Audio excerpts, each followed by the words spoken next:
You didn't touch me, right? 4 words.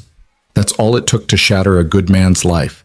Daniel Reed had spent 17 years building his reputation on one simple principle: do the right thing, even when no one's watching.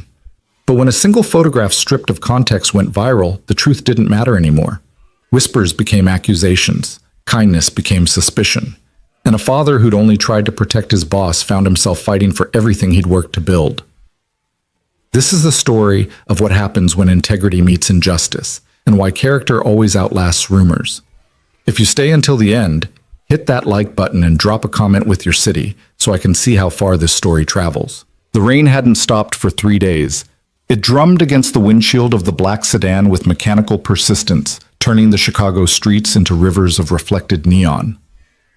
Daniel Reed sat in the driver's seat of the company car, engine idling, watching the last of the party guests stumble out of the Meridian Hotel's golden revolving doors. His hands rested on the steering wheel at 10 and 2, the same position they'd held for nearly 2 decades of professional driving. Some habits became part of your DNA.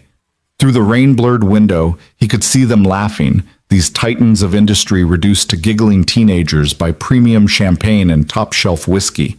The annual Hale Industries Anniversary Gala had been, by all accounts, a spectacular success.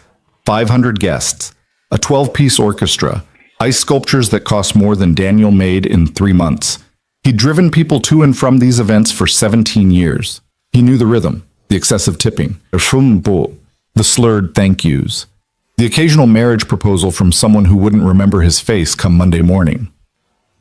Daniel had learned to smile politely, accept whatever they offered, and forget everything he'd witnessed by the time he pulled into his own driveway. That was the job. Professional invisibility. His phone buzzed against the center console. A text from Marcus, head of security. CEO needs a ride. You available?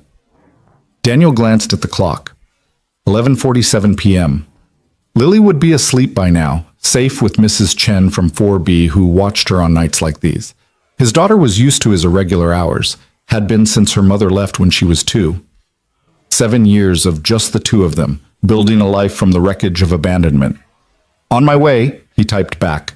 He pulled the sedan up to the hotel entrance, ignoring the honk from a taxi he'd cut off. The doorman, Gerald, who Daniel had been greeting for the better part of 2 decades, gave him a knowing nod. She's in rough shape tonight, Gerald said quietly, opening the rear door. Anniversary of her father's passing. She doesn't usually... He didn't finish. Didn't need to. Victoria Hale emerged from the hotel lobby like a ship taking on water. Her silver evening gown, which had probably looked stunning 6 hours ago, now hung slightly askew. Her carefully styled blonde hair had begun to escape its pins, but it was her eyes that told the real story, red-rimmed, unfocused, swimming in something that looked less like intoxication and more like drowning. She was 42 years old and ran a company worth $1.3 billion. Tonight, she could barely stand. Ms. Hale, Daniel said, moving to steady her elbow. Let me help you. She looked at him, really looked at him, for what might have been the first time in 5 years of him driving her to board meetings and airport runs and the occasional personal errand. Daniel, she said, his name thick on her tongue. You have kind eyes. Has anyone ever told you that? Let's get you home, ma'am. The drive to her Lincoln Park brownstone should have taken 20 minutes. Daniel made it in 15, navigating the rain-slicked streets with the expertise of someone who knew every shortcut, every timing of every light. In the back seat, Victoria had gone quiet, not sleeping, but somewhere close. He watched her in the rear-view mirror, this woman who signed his paychecks, who he'd heard give presentations that could make investors weep with enthusiasm, now curled against the leather upholstery like a child. He would have been 79 today, she said suddenly. My father. Daniel kept his eyes on the road. I'm sorry for your loss, Ms. Hale. Everyone called him a visionary, a genius, a pioneer. Her laugh was bitter, broken. No one called him a father. Because he wasn't, not really. He was married to the company, and when he died, he left it all to me, like it was some kind of consolation prize for a childhood I never got to have. This was dangerous territory. Daniel had spent his entire career perfecting the art of professional distance. You didn't get involved in their lives. You didn't offer opinions on their choices. You certainly didn't become their confidant. But there was something in her voice that bypassed all his carefully constructed walls. Pure, unfiltered pain. I'm sure he loved you the best way he knew how, Daniel offered quietly. The best way he knew how wasn't good enough. They pulled up to her brownstone, a stunning 3-story building that probably cost more than Daniel would make in 10 lifetimes. The neighborhood was quiet, elegant, the kind of place where even the trees looked expensive. Rain continued its relentless assault on the city. Daniel put the car in park and came around to open her door. Victoria tried to stand, made it about halfway, and would have collapsed if he hadn't caught her. Easy, he said. I've got you. She leaned against him, all 5'7" of her suddenly dependent on his stability. He could smell her perfume, something French, and probably outrageously expensive, mixed with champagne and desperation. My keys, she mumbled. Purse, maybe. I don't... Daniel spotted her clutch on the car seat, retrieved it, and found her keys. The front door was solid oak, the kind that spoke of old money and older traditions. He got it open, then faced a decision that would change everything. He could leave her here, prop her against the doorframe, make sure she was inside, and go. That would be the safe choice, the professional choice. But the house was dark, empty. And Victoria Hale, CEO of a billion-dollar empire, could barely keep her eyes open. Daniel thought of Lily, thought of what he'd want someone to do if she ever needed help, and he wasn't there. Come on, he said gently. Let's get you inside. The interior of her home was exactly what he'd expected. Hardwood floors, artwork that belonged in museums, furniture that whispered rather than shouted wealth. He helped her to the living room, lowering her onto a leather couch that probably cost more than his car. Water, he said. You need water. He found the kitchen, all marble and stainless steel, and filled a glass. When he returned, Victoria had managed to remove her heels and was staring at nothing, tears tracking mascara down her cheeks. I'm so tired, she whispered. So tired of being strong, of being the one who has to have all the answers, of being alone, Daniel finished quietly. She looked up at him, and for a moment something passed between them. Not attraction, not romance, just recognition. Two people who understood what it meant to carry weight no one else could see. Drink this, he said, handing her the water. All of it. She obeyed like a child, then set the glass down carefully on the coffee table. You're a good man, Daniel Reed, she said. I don't tell you that enough. I don't tell anyone anything enough. That's the problem with being at the top.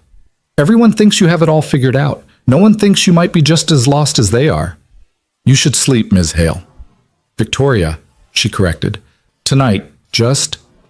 Victoria. He nodded. You should sleep, Victoria. Don't leave, she said suddenly, grabbing his wrist with surprising strength. Her eyes were wide, frightened. Please, I don't want to be alone, not tonight. Just stay, please. Every alarm in Daniel's head went off simultaneously. This was exactly the kind of situation that could be misinterpreted, misconstrued, weaponized. He should leave. He absolutely should leave. But she was terrified. Actually terrified. I'll stay until you fall asleep, he heard himself say. But then I need to go home to my daughter. Relief flooded her features. Thank you. He helped her to her bedroom, tastefully decorated in shades of cream and gold, and made sure she was situated safely on top of the covers, still fully dressed. He found a throw blanket in a nearby chair and draped it over her. You're safe, he said. I promise. She was asleep before he finished the sentence. Daniel returned to the living room and sat on the couch, pulling out his phone. A text from Mrs. Chen. Lily's sleeping like an angel. Take your time. He set an alarm for midnight, 15 minutes away. He'd stay until then, just to make sure Victoria didn't need anything, then slip out quietly. No one would ever need to know he'd been here beyond driving her home. The house settled around him with the particular quiet of expensive real estate. Rain continued its percussion against the windows. Daniel closed his eyes, just for a moment. Just for a moment. The alarm never went off. His phone had died somewhere around 12:30 a.m., battery finally giving up after a 16-hour shift. Daniel didn't wake until 6:17 a.m. when pale morning light crept through the blinds and his driver's instinct, honed by years of early airport runs, jolted him awake. "Oh no," he breathed, sitting up too quickly. "No, no, no." He'd fallen asleep. On his boss's couch. In his boss's house. Daniel stood, his back protesting the night spent on furniture not designed for 6'2" frames. He needed to leave. Now. Before this turned into something that could be...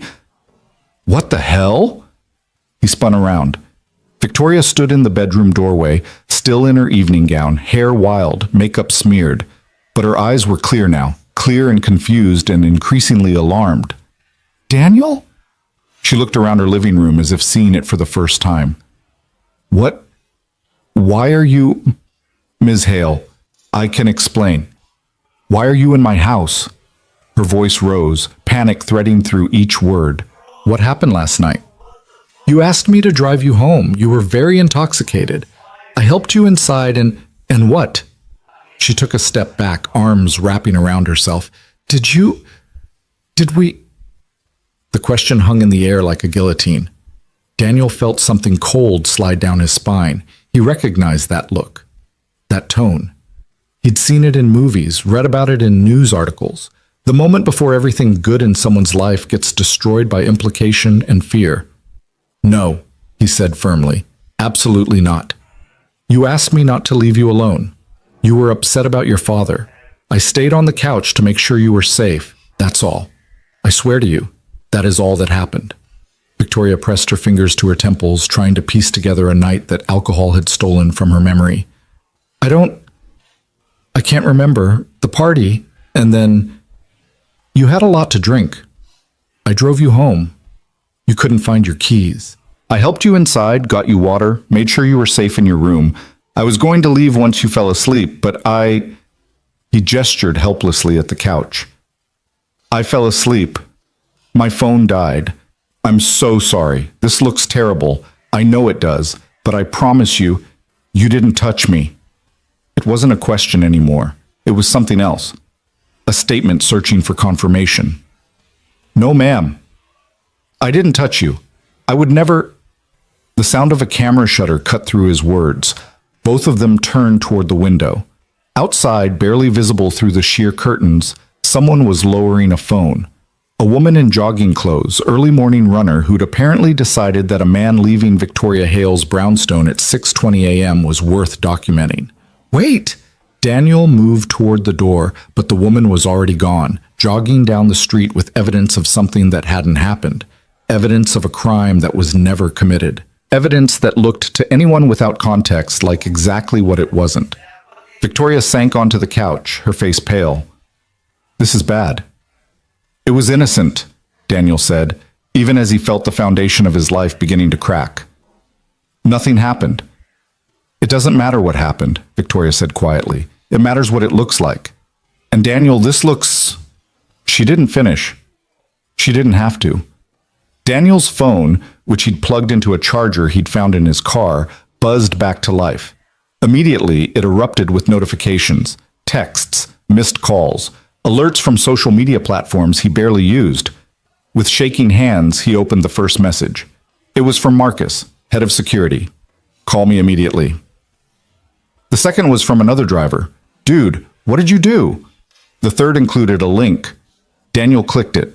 The photo was already going viral. Victoria Hale's brownstone, clearly identifiable. Daniel, in his driver's uniform, visible through the window in the early morning light. The caption, "CEO's driver doing the walk of shame? Hale Industries scandal brewing?" In 6 hours, it had been shared 40,000 times. "I should go," Daniel said numbly. My daughter, I need to..." "Daniel." Victoria stood, and for a moment she looked like the CEO again. Composed. In control. "I'll handle this. I'll make a statement. I'll tell them exactly what happened." But even as she said it, they both knew the truth. In the court of public opinion, explanations came too late and mattered too little. The damage was already done. Daniel made it to his car, hands shaking so badly he could barely get the key in the ignition. His phone continued its relentless buzzing, More messages, more notifications. The story spreading like wildfire through the company, through the industry, through the internet's insatiable appetite for scandal.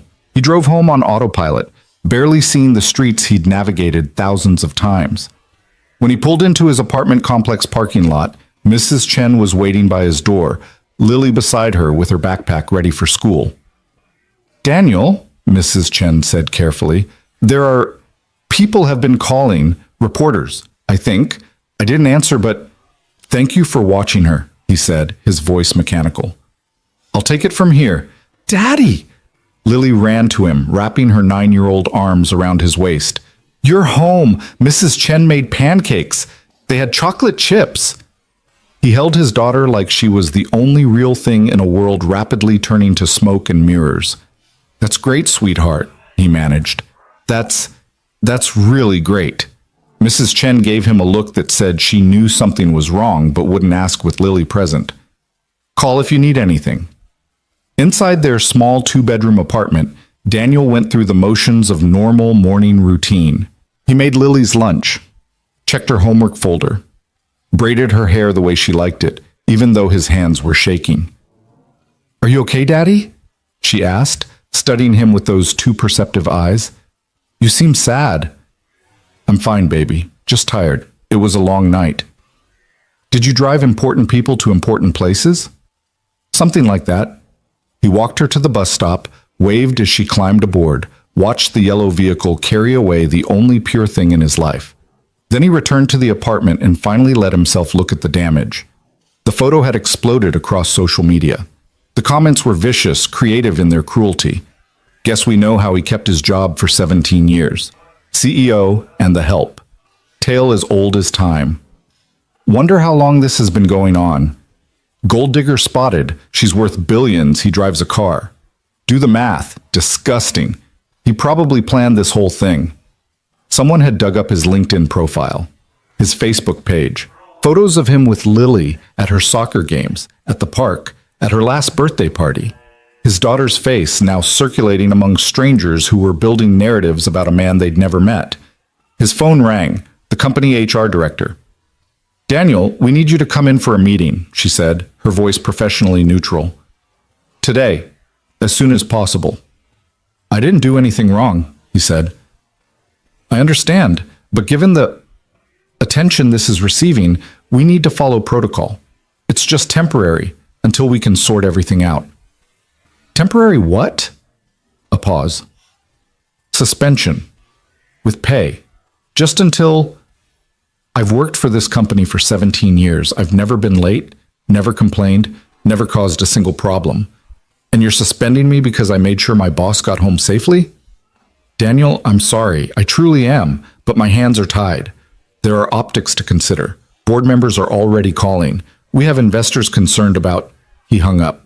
For a long moment, Daniel sat in his kitchen, in the apartment he'd worked so hard to provide, surrounded by the life he'd built from nothing through pure determination and integrity. Then he did something he hadn't done since the day his wife walked out. He put his head in his hands and let himself break. Outside, the rain had finally stopped. The sun was coming out. But for Daniel Reed, the storm was just beginning. The story was out there now, spreading, mutating, growing teeth with every share, every comment, every assumption. And the only thing he had to fight it with was the truth. In a world that had already decided what it wanted to believe, the truth seemed like a very small weapon indeed. The HR meeting took place in a windowless conference room on the 3rd floor, the kind of space designed to make difficult conversations feel official and inevitable. Daniel sat across from Jennifer Martinez, the HR director, and 2 people he'd never met before, a lawyer from the company's legal team and someone from corporate communications whose name he immediately forgot. Jennifer slid a document across the table. "This is just a formality. Paid administrative leave while we conduct an internal investigation. 2 weeks, maybe 3. Just until the media attention dies down and we can get a clear picture of what happened." Daniel didn't touch the paper. "You want a clear picture? I'll give you one. I drove Ms. Hale home because she was intoxicated. I made sure she got inside safely. I stayed on the couch because she asked me not to leave her alone. Nothing inappropriate happened. That's the picture." The lawyer, Thompson, according to his nameplate, leaned forward. Mr. Reed, we're not accusing you of anything, but you have to understand the position this puts the company in. There's already been significant social media backlash. We've had 3 journalists call this morning alone. The optics are... I don't care about optics, Daniel interrupted. I care about the truth. The truth is irrelevant if it can't be proven, Thompson said flatly. And right now, all we have is a photograph that suggests... It doesn't suggest anything except that I was in her house in the morning, which I've explained. Jennifer's expression softened. Daniel, we know you. Your record is impeccable. But we have to follow protocol. Sign the leave paperwork, go home, stay away from social media, and let us handle this. In a few weeks, this will all blow over. He looked at the document, at the signature line that would make this real. And if I don't sign? The room went quiet. Then we'll have to consider it insubordination, Thompson said, which would give us grounds for immediate termination, without the paid leave benefits. Is that really the route you want to take? Daniel thought of Lily, of her school expenses, her soccer league fees, the rent that was due in 12 days. He thought of the small college fund he'd been building, dollar by dollar, for the past 9 years. He signed. Good, Jennifer said, relief evident in her voice. Now please, Daniel, stay off social media. Don't talk to reporters. Don't try to defend yourself publicly. Let our team handle the messaging. What messaging? He asked. Are you going to tell people the truth? We're going to issue a statement saying the matter is under internal review and that we take all allegations seriously, even though no formal allegations have been made, the communications person said. It's standard crisis management. That makes me sound guilty. It makes us sound responsible, Thompson corrected. There's a difference. Daniel stood, suddenly exhausted beyond measure. I did the right thing. I helped someone who needed help. And this is what I get. No one had an answer for that. He walked out of the building he'd entered thousands of times, past security guards who wouldn't meet his eyes, past co-workers who suddenly found their phones fascinating. The whispers started before he reached the elevator. In the parking garage, he sat in his car, not the company sedan, but his own 12-year-old Honda, and watched his life continue to unravel in real time on his phone. The story had evolved, mutated. Someone had found Victoria's divorce records from 8 years ago. Someone else had uncovered that Daniel's wife had left him. A narrative was forming, pieces that didn't fit being forced together anyway. Lonely CEO and desperate single dad. Both vulnerable, both looking for connection, both making bad choices. A gossip site had already run an anonymous source claiming they'd seen Daniel and Victoria having coffee together 6 months ago. It was a lie. Daniel had never had coffee with her, had barely spoken to her beyond professional pleasantries in 17 years. But the lie fit the story people wanted to believe, so it spread faster than any correction could hope to travel. His phone rang. A number he didn't recognize. Against his better judgment, he answered. Mr. Reed, this is Amanda Chen from Chicago Tribune. I'm writing a piece about the allegations surrounding you and Victoria Hale, and I wanted to get your side of the story. There are no allegations, Daniel said, and there is no story. I drove my boss home, that's all. So you're denying that you spent the night at a residence? I'm not denying anything because nothing happened that requires denying.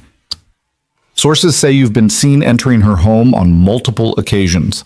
What sources? Who? I've driven her to events, to meetings, to her home. Yes, that's my job. I'm her driver. Were you romantically involved with Ms. Hale? No. Did you sleep with Ms. Hale? This conversation is over. He hung up, hands shaking with rage. They were twisting everything, every professional interaction, every routine aspect of his job, being reframed through the ugliest possible lens. Another call. Another reporter. Then another. Daniel turned off his phone. He drove home through midday traffic, the city he'd navigated for 2 decades suddenly feeling foreign and hostile. When he pulled into his apartment complex, a woman was waiting by his building entrance. Professional clothes, camera bag, press credentials hanging around her neck. Mr. Reed, just a few questions. He walked past her without responding, keys already in hand. Is it true you've been secretly dating Victoria Hale? How long has the affair been going on? Daniel stopped, turned slowly. There is no affair. There's never been an affair. I helped a drunk person get home safely. That's called being a decent human being. The reporter's eyes lit up. She was recording. So you admit she was drunk. Did you take advantage of her intoxicated state? Get away from my home, Daniel said quietly. I have a daughter inside. The public has a right to know. The public has a right to nothing, especially not lies. He went inside, locked the door, and leaned against it.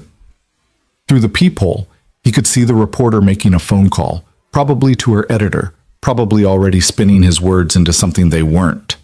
Mrs. Chen appeared in the hallway, concern etched deep in her face. Daniel, what's happening? That woman has been here for an hour, and people keep calling the building manager asking about you. It's a misunderstanding, he said. It'll blow over. But he could see she didn't believe him. Could see the doubt creeping in even here, with a woman who'd known him for 7 years, who'd watched Lily grow up, who'd never had reason to question his character. That was the insidious thing about rumors. They infected everything, made people wonder, made them look at familiar faces and see strangers. Lily gets home at 3:30, Mrs. Chen said carefully. Maybe she should come to my apartment today until things settle down.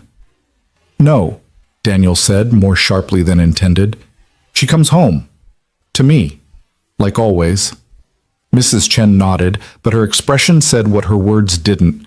She was worried about what Lily might hear, what she might see, what damage was being done to a 9-year-old girl whose father was being destroyed by speculation. Daniel made it to his apartment, locked himself inside, and finally let himself look at the full scope of the disaster. Twitter was a wasteland of hot takes and moral outrage. Facebook groups dedicated to corporate scandals had picked up the story. Someone had started a Reddit thread analyzing every photo they could find of Daniel and Victoria, looking for evidence of a relationship that didn't exist. And the company, his company, where he'd worked for 17 years, had issued their statement. Hale Industries takes all workplace conduct matters seriously. We are conducting a thorough internal investigation and will take appropriate action based on our findings. The employee in question has been placed on administrative leave pending the outcome of this review. The employee in question, not Daniel Reed, who had perfect attendance. Not Daniel, who had won Driver of the Year 4 times. Not Daniel, who had literally saved a board member's life by knowing CPR when the man had a heart attack in the back seat 3 years ago. Just the employee in question. His phone, still off, began to vibrate with such frequency that he finally turned it back on just to stop the noise. 63 missed calls, over 200 text messages. His voicemail was full. Most were from reporters, but some were from people he knew, people he'd worked with, and those were somehow worse. Hey man, just wanted to say I don't believe what they're saying. You're a good guy. Daniel, if you need anything, let me know. This is crazy. Dude, seriously? With the CEO? What were you thinking? That last one was from Marcus, head of security. Someone Daniel had considered a friend. What were you thinking? As if he'd done something wrong. As if there was anything to think about beyond helping another human being. Daniel started typing a response, then deleted it. Then started again. Then deleted again. What could he say? How did you defend yourself against assumptions? Against photographs that told a story without context? Against a narrative that fed into every stereotype about power dynamics and ambitious men and wealthy women? He couldn't. That was the answer. He couldn't. So he did the only thing he could do. He cleaned the apartment. He did laundry. He prepared Lily's favorite dinner, spaghetti with the meat sauce she loved, garlic bread, salad with extra cherry tomatoes. He set the table carefully, making everything as normal as possible. When 3:30 arrived, he was waiting by the window. The school bus pulled up right on time. Lily bounded off, backpack bouncing, talking animatedly with another girl from her class. Normal. Everything was still normal in her world. She came through the door like a small hurricane, dropping her backpack in the hallway despite his repeated reminders about the coat closet. Daddy! We learned about fractions today, and Mrs. Patterson said I was really good at them. And can I have a snack because I'm starving? And oh, Jessica invited me to her birthday party next Saturday. Can I go, please? Daniel knelt down, pulling her into a hug that lasted maybe a second too long. Daddy? She pulled back, studying his face. What's wrong? Nothing, baby. Just missed you today. You always miss me during the day. That's what work is. You're right. You're absolutely right. He stood, ruffled her hair. Go wash your hands. Snacks on the table. She ran off, already chattering about something that happened at recess. Daniel watched her go, this perfect little person who trusted him completely, who believed unquestioningly in his goodness. He would protect that. Whatever else happened, he would protect her from this ugliness. Lily was halfway through her apple slices when she said, "Daddy, what's scandal mean?" Daniel's blood went cold. Where did you hear that word? Jessica's mom was talking on the phone when she picked Jessica up. She said something about scandals and your name. Lily frowned. Are you in trouble? He sat down across from her, choosing his words carefully. Some people are saying things about me that aren't true. Grown-up stuff. But it's nothing for you to worry about. What kind of things? Just misunderstandings. Sometimes people get the wrong idea about something, and it takes a while to fix it. Like when Mrs. Patterson thought I cheated on my spelling test because I did too good? Exactly like that, remember? We explained that you studied really hard and she understood, and everything was fine. But people were mean to me for a whole week before she said sorry. I know, baby. Are people being mean to you? Daniel forced a smile. Some people are, but I have you, and that makes everything better. She seemed satisfied with that answer, returning to her snack. But Daniel saw the worry in her eyes, the way she kept glancing at him when she thought he wasn't looking. They made it through dinner, through homework, through her evening cartoons. Daniel went through all the motions, but part of him was somewhere else, watching his reputation burn down in real time across social media platforms he couldn't stop checking. By 8 p.m., the story had evolved again. A body language expert had analyzed the photograph, declaring that Daniel's posture suggested guilt and deception. A relationship therapist weighed in on the power dynamics between CEOs and their employees. A legal analyst discussed potential sexual harassment implications. None of them knew anything, but that didn't stop them from talking. After Lily went to bed, Daniel sat in his darkened living room and let himself feel the full weight of it. The injustice, the helplessness, the suffocating realization that he had no control over any of this. He'd done everything right. He'd lived a clean life, worked hard, been a good father, helped people when they needed it, and it meant nothing. One photograph, stripped of context, had erased 17 years of integrity. His phone buzzed, a text from a number he didn't recognize. You don't know me, but I work at Hale Industries. What you did was disgusting. You should be ashamed.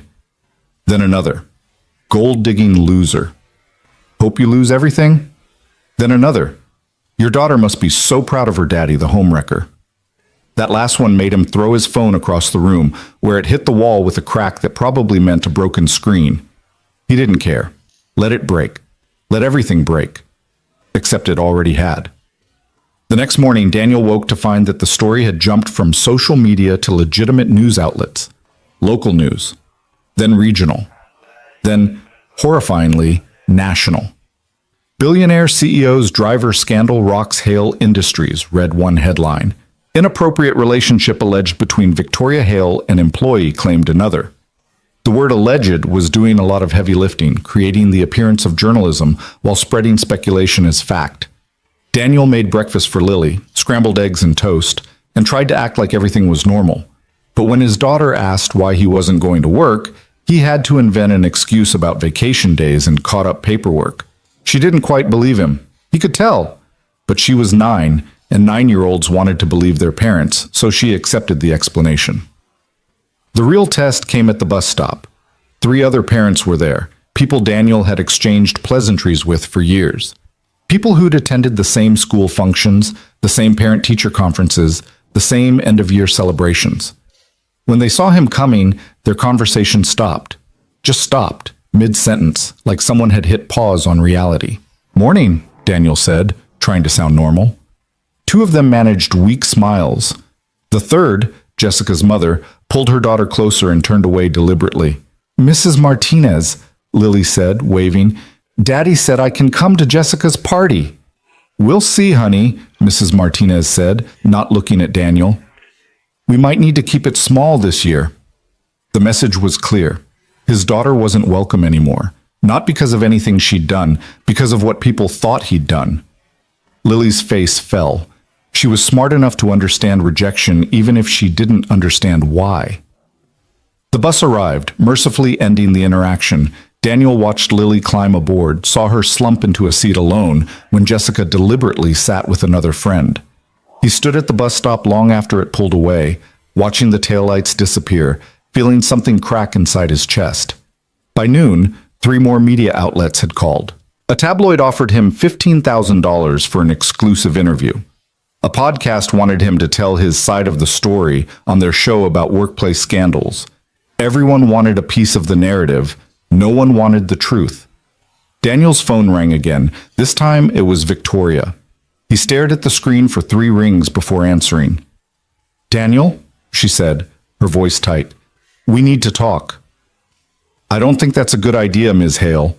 Talking to you is what got me into this mess. I just got out of an emergency board meeting. They're pushing for your termination.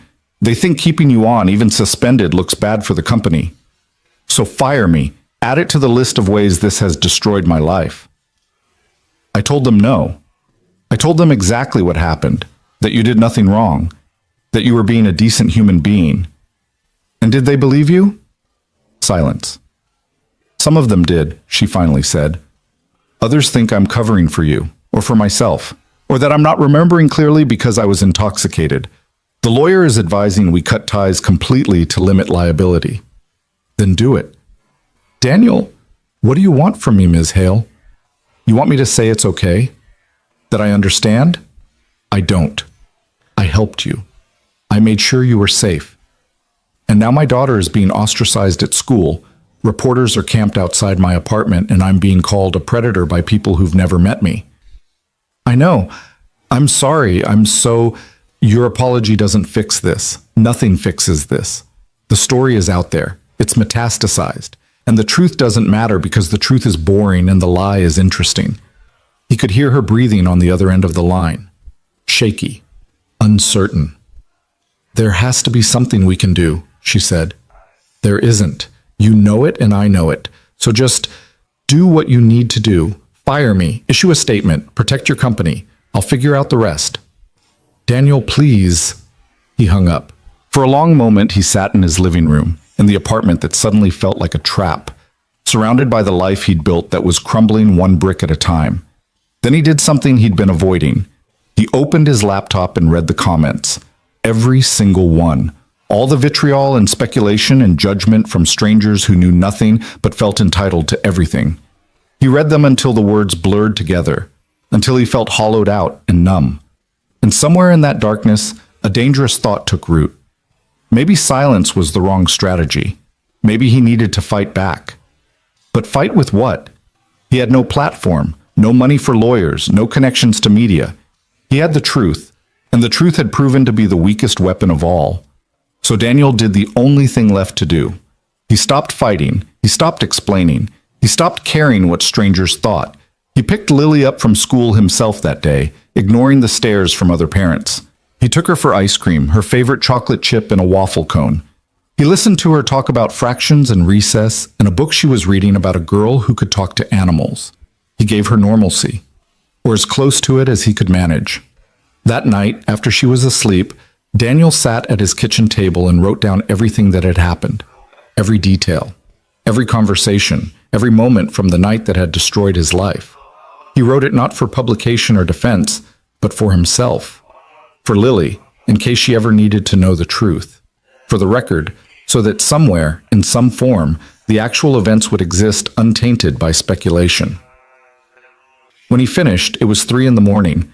He saved the document, backed it up, and then sat staring at his broken phone screen. The notifications had slowed. The story was starting to age out of the news cycle.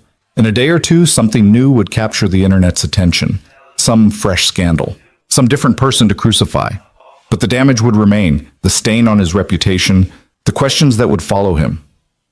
The whispers whenever he walked into a room. Daniel Reed, who'd spent 17 years building a life based on integrity, had learned a hard truth. Character doesn't protect you from character assassination. And silence, no matter how dignified, sounds an awful lot like guilt to people who've already decided what they want to believe. The rain started again sometime around 4 a.m. Daniel listened to it drum against the windows, washing nothing clean, changing nothing, just falling, because that's what rain does. In 12 hours, Lily would wake up. She'd need breakfast and lunch packed and someone to French braid her hair for school pictures. She'd need a father who was present, who was strong, who could pretend that everything was fine. Daniel could do that. He'd been doing it for 7 years since the day his wife walked out. He could keep doing it for as long as necessary, even if inside he was breaking, even if the weight of undeserved shame was crushing him slowly, methodically, publicly. He could endure. He had to. Because giving up wasn't an option when you had a 9-year-old daughter who still believed her father could fix anything, even things that were irreparably broken. The rain had stopped by the time Lily's alarm went off, but the sky remained gray, heavy with the threat of more to come.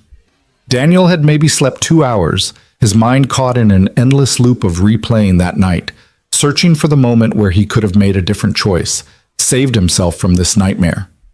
There was no such moment. Every decision had been the right one. That was the cruelest part. He made pancakes shaped like Mickey Mouse, Lily's favorite, and watched her eat them while chattering about picture day. She'd chosen her blue dress with the white collar, the one that made her look older than 9, and wanted her hair in a French braid because that's what the big girls do. "You'll be the prettiest one there," Daniel said, working his fingers through her dark hair, the same color his had been before stress started threading it with silver. "Mrs. Martinez said Jessica can't come to my birthday party," Lily said suddenly, her voice small. "She said their family is busy that day." Daniel's hands stilled. Lily's birthday was 6 weeks away. No one was busy 6 weeks in advance unless they were making a point. "That's okay, baby. We'll have plenty of other friends there." "She also said I can't come to Jessica's party anymore because," Lily twisted in her chair to look at him, "because of the bad things people are saying about you." The pancakes turned to ash in Daniel's throat. "Lily, are they true? The things people are saying?" He knelt down so they were eye level. "No, none of it is true. I helped my boss get home safely when she wasn't feeling well. That's all. Some people are making it into something it's not." "Why would they do that?" "Because sometimes people like stories more than they like truth. And stories about good people doing bad things are more interesting than stories about good people doing good things." She considered this with the seriousness only a 9-year-old could muster. "That's stupid." "Yeah, baby, it really is." After Lily left for school, Daniel sat in the silence of his apartment and waited for the other shoe to drop. It came at 10:47 a.m. in the form of an email from HR. The investigation had been expedited. They needed him to come in for a follow-up meeting. Today. 2 p.m. He knew what that meant. He'd been around long enough to recognize the corporate kiss of death when he saw it. Daniel arrived at Hale Industries 15 minutes early, a habit so ingrained he couldn't break it even for his own execution. The building looked the same as always, glass and steel and the kind of modern architecture that was supposed to inspire innovation.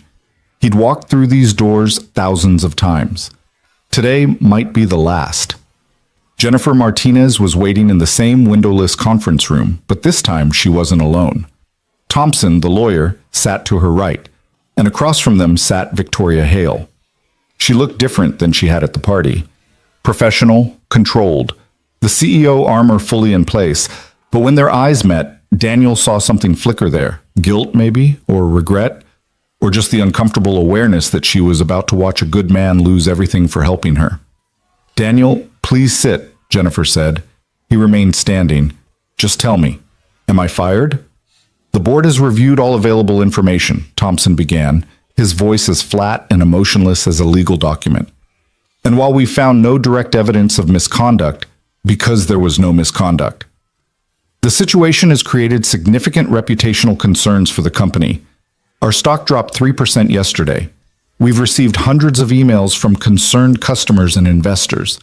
The media attention shows no signs of abating. So I'm being fired for optics." "You're being offered a severance package," Thompson corrected, sliding papers across the table. 6 months' salary, continuation of health benefits for a year, a neutral reference letter. In exchange, you sign a non-disclosure agreement and agree not to pursue legal action against Hale Industries or Ms. Hale. Daniel looked at the papers. At the dollar amount that represented 17 years of loyalty, of perfect attendance, of doing everything right. 6 months. That was what his integrity was worth. And if I don't sign? Then we terminate for cause based on violation of company policy regarding appropriate professional boundaries, and you receive nothing. What violation? What boundaries? Thompson opened a folder. Company policy clearly states that employees should avoid situations that could create the appearance of impropriety. By spending the night at Ms. Hale's residence, you created such an appearance. I stayed on the couch to make sure she was safe. The policy doesn't distinguish between intent and perception. Daniel turned to Victoria. She'd been silent through the entire exchange, her hands folded carefully on the table, her expression professionally neutral. "You're really going to let them do this?" he asked. "You know what happened. You know I did nothing wrong." Victoria's jaw tightened. "I've told them everything. I've explained the situation multiple times, but I'm not the only voice on the board, and the board has to consider what's best for the company as a whole. What's best for the company is the truth." "The truth is complicated," Thompson interjected. "The truth requires context and explanation. The photograph requires neither. In the court of public opinion, I don't care about the court of public opinion," Daniel said. "I care about actual justice, actual fairness. I did my job. I did it well for 17 years, and now you want to erase all of that because of one night where I made the mistake of being a decent human being." The room fell silent. Victoria looked down at her hands. Jennifer shifted uncomfortably. Only Thompson remained unmoved, a lawyer doing lawyer things, reducing human lives to acceptable risk calculations. "The offer stands until 5 p.m. today," Thompson said. "After that, we proceed with termination for cause." Daniel stared at the papers. 6 months of salary would cover his expenses while he looked for new work. The health insurance would protect Lily. The neutral reference might help him find another job, though he doubted any reference could compete with the first page of Google results for his name. But signing meant admitting, in some legal sense, that there was something to admit to. It meant accepting payment for silence, as if he had something to hide. "I need to think about it," he said. "You have until 5, Thompson repeated. Daniel walked out without another word. He made it to the parking garage, to his car, before the rage hit him full force. He slammed his hand against the steering wheel once, twice, 3 times, until his palm stung and the horn blared, and he didn't care who heard. 17 years. Gone. Not because he'd done anything wrong, but because he'd been photographed doing something that looked wrong to people who didn't know better and didn't care to learn. His phone buzzed. A text from a number he'd deleted but still recognized. His ex-wife. Saw the news. "This is exactly the kind of thing I was afraid of. You and your helping people. Look where it got you. I'm filing for full custody. Lily deserves better than this." Daniel read the message 3 times, each time finding new depths to the betrayal. Rachel had left 7 years ago because she couldn't handle the stress of motherhood, of being married to someone who worked long hours for modest pay. She'd sent birthday cards twice, missed every major event, contributed nothing to Lily's life except absence, and now she wanted custody. Not because she wanted Lily, because she wanted to hurt him. He didn't respond, couldn't. What would he even say? Instead, he drove. No destination in mind, just movement, the city scrolling past like scenery in someone else's life. He found himself in Lincoln Park, blocks from Victoria's brownstone, and realized he'd been navigating on autopilot, muscle memory from countless drives carrying him to the place that had destroyed everything. He parked across the street and stared at the building. It looked peaceful in the gray afternoon light, expensive, untouched by the chaos that had radiated outward from one night, one moment of misplaced kindness. His phone rang. Victoria. This time he didn't hesitate. "What do you want?" "Don't sign the papers," she said immediately. "Don't take the settlement." "Why?" "You were sitting right there. You let them do this." "Because I had to see what they were offering before I could make my next move. Daniel, I spent all of last night reviewing security footage from that night." Something in her tone made him sit up straighter. "What security footage?" "My house has cameras, front door, back door, living room, hallway, everything except the bedrooms and bathrooms. I forgot about them in all the chaos, but last night I couldn't sleep, and I kept thinking there had to be some way to prove what really happened." Daniel's heart started beating faster. And? And it shows everything. You helping me inside, you getting me water, you settling me in my room and leaving, you sleeping on the couch, never moving, never doing anything except exactly what you said you did. Hope, dangerous and painful, bloomed in his chest. That's evidence. That proves you're telling the truth, which I always knew, but now I can show everyone else. Why didn't you mention this in the meeting? Because Thompson and the board don't want evidence. They want this to go away quietly.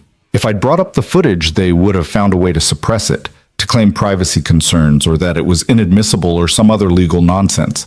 I need to control how and when this information comes out. Daniel gripped the phone tighter. So what now? Now you don't sign anything. You give me 24 hours, and you trust me. Trust. The word hung between them, heavy with irony. His trust had gotten him into this mess. His trust that doing the right thing mattered, that truth would prevail, that integrity was its own reward. Ms. Hale, Victoria, please. After everything, just Victoria. Victoria, I appreciate what you're trying to do, but I have a daughter. I have bills. I can't afford to make dramatic stands on principle when my ex-wife is threatening to take my child and I might not have health insurance in a week. I know what I'm asking. But Daniel, if you sign those papers, you're letting them write the ending. You're accepting that guilt by association is justice. And I won't let that happen to someone who is only trying to help me. This isn't about you anymore. This is about my life. Then let me help you save it. 24 hours. That's all I'm asking. Daniel closed his eyes, weighing impossible options. The safe choice was obvious. Sign the papers, take the money, disappear into whatever quiet life he could build from the wreckage.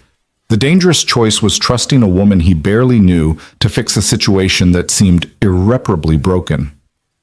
What are you planning? He asked.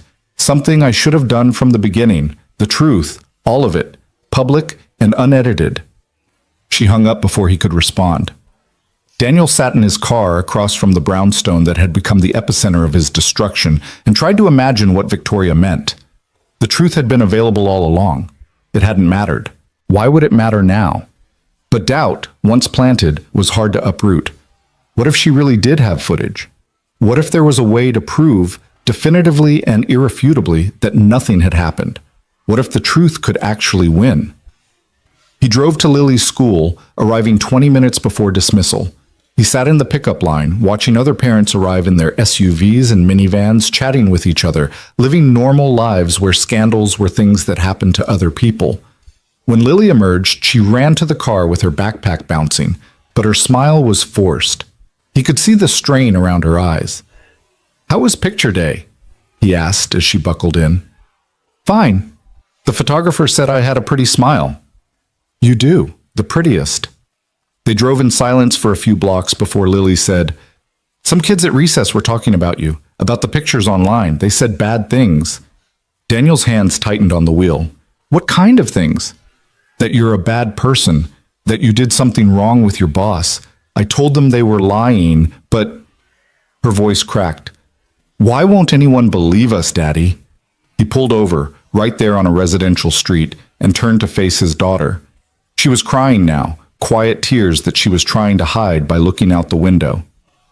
"Come here," he said. She unbuckled and climbed into the front seat, curling against him the way she had when she was little, and the world seemed too big and scary. "I need you to listen to me very carefully," Daniel said. "What people are saying isn't true. You know it's not true. I know it's not true. And soon, everyone else is going to know it too." "How?" "Because the truth has a way of coming out. It just takes time sometimes." "I hate waiting." "Me too, baby. Me too." They stayed like that for a long moment, father and daughter against the world, until Lily's tears stopped and she climbed back into her seat. That evening, Daniel made spaghetti again, comfort food for both of them, and they watched a movie about talking dogs. Anything to create a bubble of normalcy, a space where scandals and accusations couldn't reach. After Lily went to bed, Daniel opened his laptop and reread the settlement offer. 6 months salary, health insurance, a neutral reference, the easy way out. His phone buzzed with an email. From Victoria. No subject line. Just a video file attachment and a single sentence. Watch this, then decide. Daniel downloaded the file. It took 3 minutes to load, and each second felt like an hour. The video opened on Victoria's front door, time-stamped 11:52 p.m. The angle was from above, capturing the entrance and part of the street. Daniel watched himself help Victoria out of the car, her stumbling, his steady support. The audio was clear enough to hear their conversation. "Easy, I've got you." "You're a good man, Daniel Reed." The footage continued. Inside the house now, multiple camera angles edited together. Daniel getting water. Victoria on the couch, crying, talking about her father. Daniel's careful movements, his professional distance, his obvious discomfort with the situation. Then the most crucial part, Victoria asking him to stay. Begging, actually, her fear of being alone palpable even through the camera. Daniel's reluctance. His eventual agreement, him helping her to her room, leaving immediately, returning to the couch. The footage showed him sitting there for 20 minutes, checking his phone, clearly waiting for her to fall asleep so he could leave.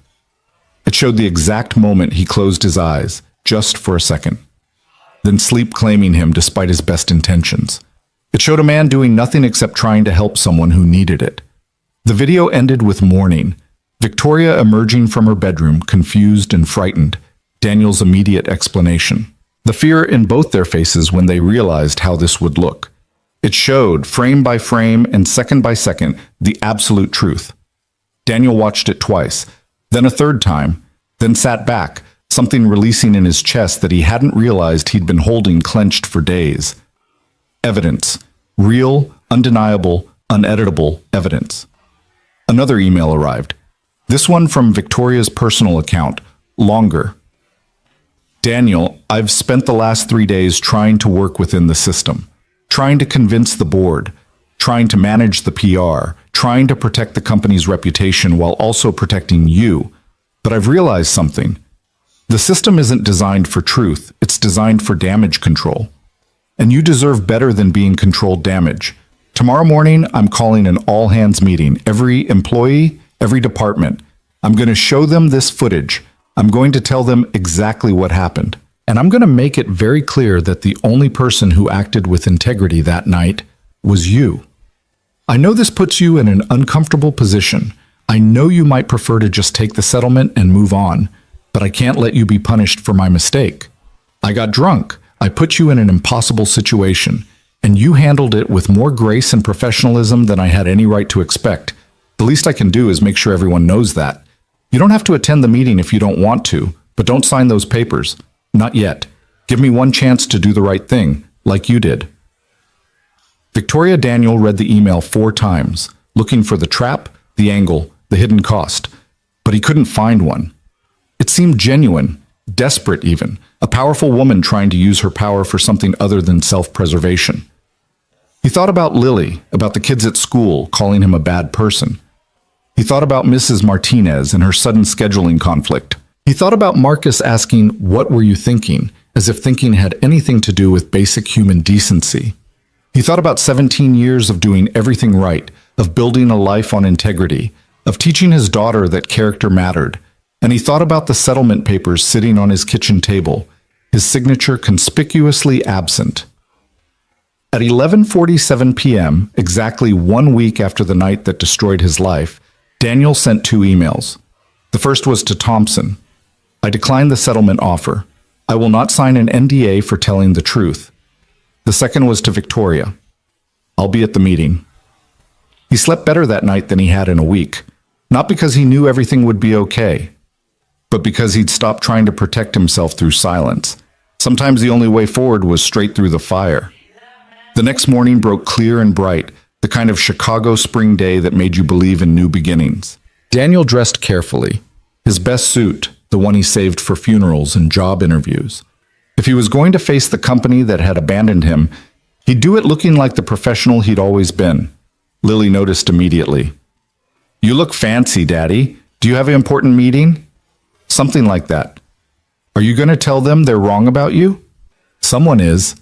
She hugged him extra tight before getting on the bus. "Be brave," she whispered. "You too, baby." Daniel arrived at Hale Industries at 9:45 a.m. The meeting was scheduled for 10, all hands mandatory, with no explanation given. The parking garage felt strange now, familiar but foreign, like visiting a house you'd grown up in after new people had moved in. Security didn't stop him. Jennifer Martinez had sent word that he was expected, though her email had been curt and professional, betraying nothing about what was coming. He took the elevator to the 5th floor where the main conference hall could hold up to 200 people. Employees were already filing in, confused about the sudden assembly. Daniel saw familiar faces, drivers he'd worked with, dispatchers, administrative staff. Some nodded at him, others looked away. He found a seat in the back, trying to be invisible, but whispers spread through the room like wildfire. That's him. I can't believe he showed up. This is going to be uncomfortable. At exactly 10 a.m., Victoria walked onto the small stage at the front of the room. She was flanked by Jennifer Martinez and 2 board members Daniel recognized but had never spoken to. Thompson was notably absent. The room fell silent. Victoria approached the microphone, and for just a second, her eyes found Daniel's across the crowded space. Something passed between them. Solidarity, maybe. Or just mutual recognition of 2 people about to jump off a cliff together. Thank you all for coming on short notice, Victoria began. Her voice was steady, but Daniel could see her hand shaking slightly where they gripped the podium. I'm sure you've all seen the news this week. The photographs. The speculation. The damage to our company's reputation. People shifted uncomfortably. A few snuck glances at Daniel. I called this meeting because I owe you all the truth. Not a press release, not a carefully worded statement from our legal team. The actual truth about what happened last week. Victoria took a breath, then continued. After our anniversary gala, I got extremely intoxicated. More intoxicated than I've been in years. It was the anniversary of my father's death, and I handled my grief poorly. Daniel Reed, who has been a driver for this company for 17 years, drove me home. The room was absolutely silent now. When we arrived at my house, I couldn't find my keys. I could barely stand. Daniel helped me inside, got me water, made sure I was safe. And then, because I was frightened and grieving and not thinking clearly, I asked him not to leave me alone. Someone in the front row gasped softly. Daniel stayed, on my couch, fully clothed, never entering my bedroom after he made sure I was settled, never touching me, never doing anything except making sure I didn't hurt myself in my intoxicated state. Victoria paused, letting that sink in. He fell asleep on the couch. His phone died. In the morning, I woke up confused and frightened, and I asked him a terrible question. A question that implied he might have taken advantage of me. He hadn't. He had only helped me. But that question, combined with a photograph taken out of context, started a firestorm that has nearly destroyed a good man's life. She pressed a button on the podium. A screen lowered behind her. I'm going to show you security footage from that night, all of it, unedited, so you can see exactly what happened, and then I'm going to tell you what we're going to do about the injustice that has occurred. The video played. Every second that Daniel had watched the night before, now projected for 200 people to see. The room remained utterly silent throughout, the only sound the audio from the footage itself. When it ended, Victoria let the silence stretch for a long moment. Daniel Reed did nothing wrong, she said, her voice stronger now. He acted with integrity, professionalism, and basic human kindness, and in return, he has been subjected to public humiliation, professional suspension, and damage to his reputation that will follow him for years. That is unacceptable. Daniel saw people turning to look at him, not with judgment now, with something else. Shame, maybe, or recognition of their own complicity in rushing to conclusions. Effective immediately, Daniel is reinstated, with full back pay for his suspension, with a formal apology from this company, and with a promotion. Daniel's head snapped up. That wasn't part of any plan they'd discussed. Victoria continued, We're creating a new position, Director of Professional Standards and Ethics. Daniel Reed will be the first person to hold this position. His job will be to ensure that situations like this, where good people are punished for doing the right thing, never happen again at Hale Industries. The room erupted. Some applause, some shocked murmurs, some angry whispers about special treatment. Victoria raised her hand for silence. I also want to address those who spread rumors, who shared speculation as fact, who participated in the character assassination of a colleague without evidence. There will be consequences. We're conducting our own internal investigation to determine who violated our code of conduct policies regarding workplace harassment and defamation. The murmurs turned nervous now. This company was built on principles, on integrity, on doing what's right even when it's difficult. We lost sight of those principles when we allowed assumptions to replace truth. That ends today. Victoria stepped back from the podium and looked directly at Daniel.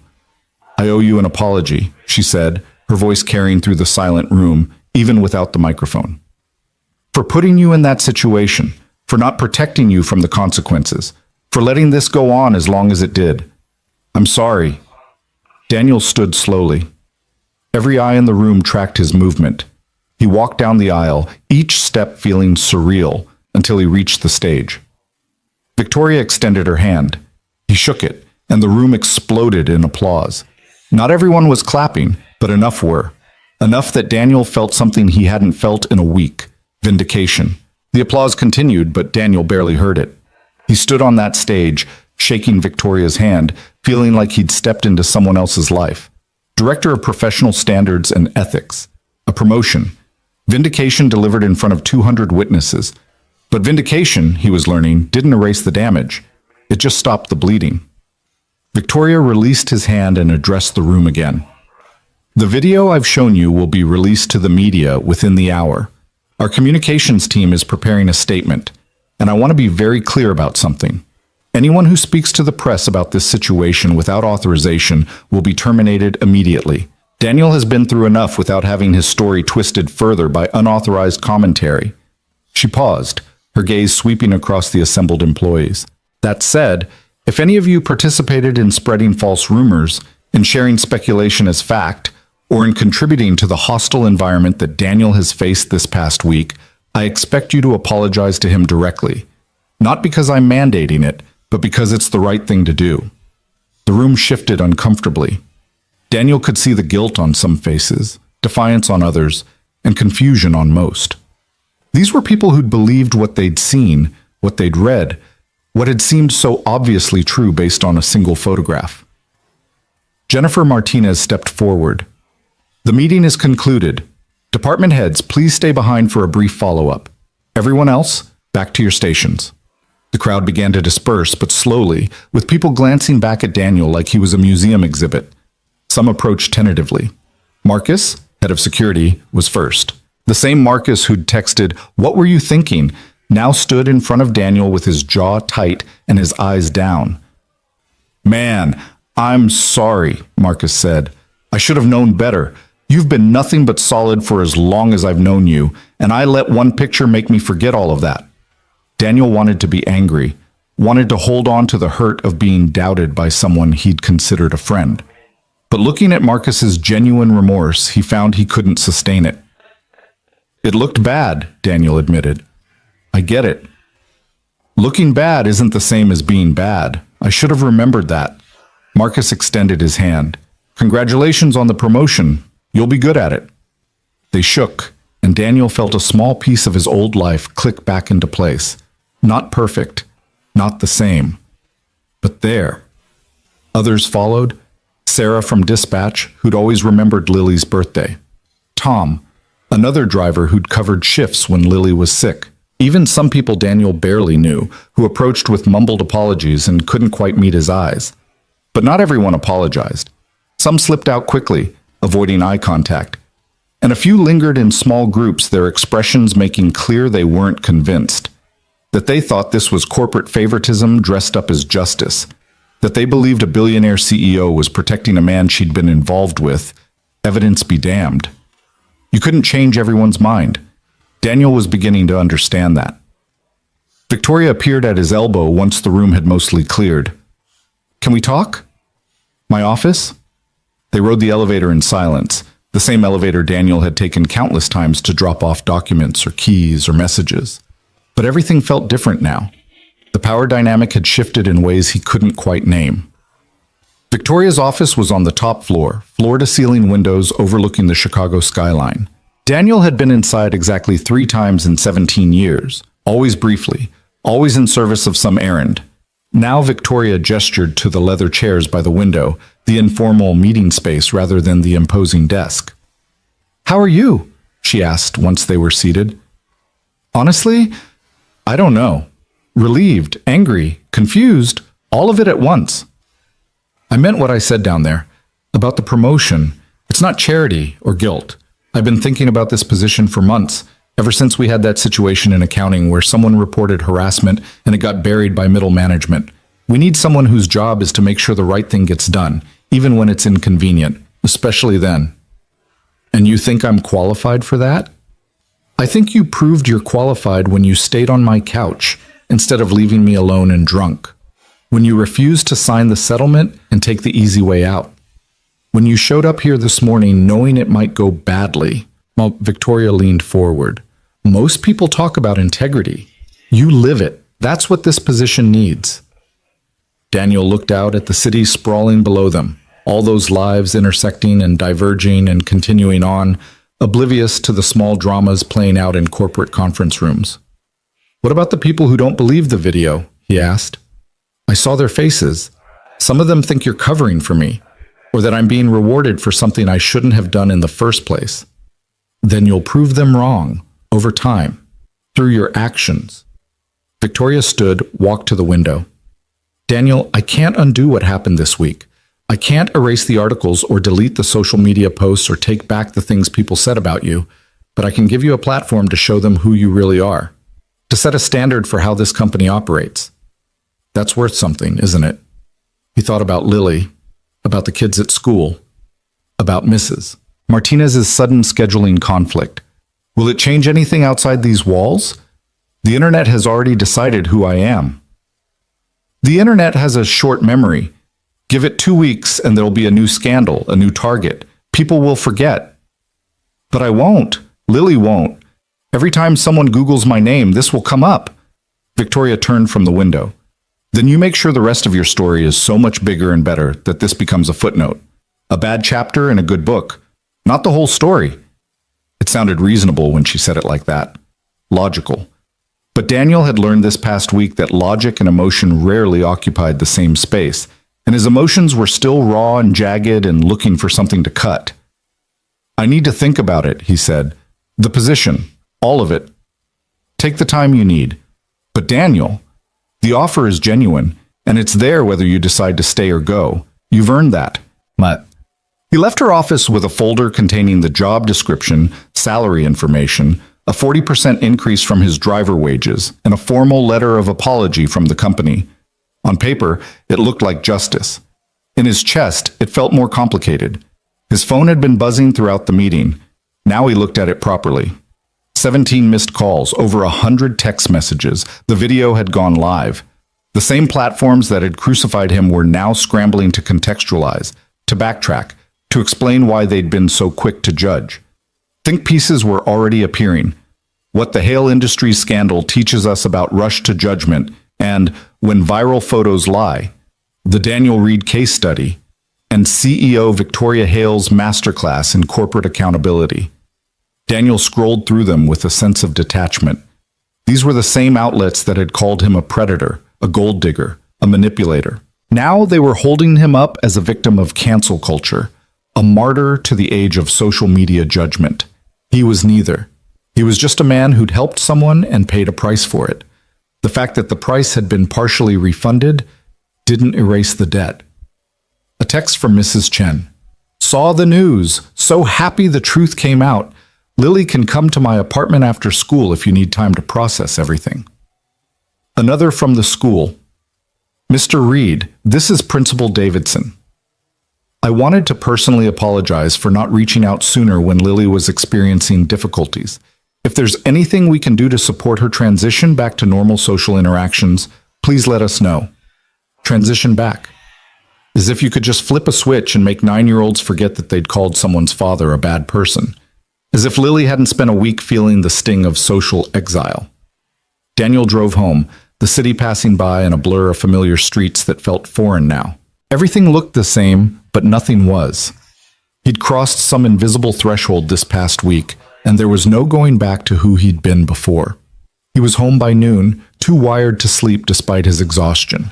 He cleaned the apartment, did laundry, prepared Lily's lunch for tomorrow. Normal tasks in an abnormal time, anchoring himself to routine because routine was all he had. His phone rang, a number he recognized with a sick feeling, Rachel, his ex-wife. He almost didn't answer, but if she was still planning to file for custody, he needed to know. "I saw the video," Rachel said without preamble. "The news coverage. All of it. And? And I was wrong about what happened, about what I threatened." Daniel waited.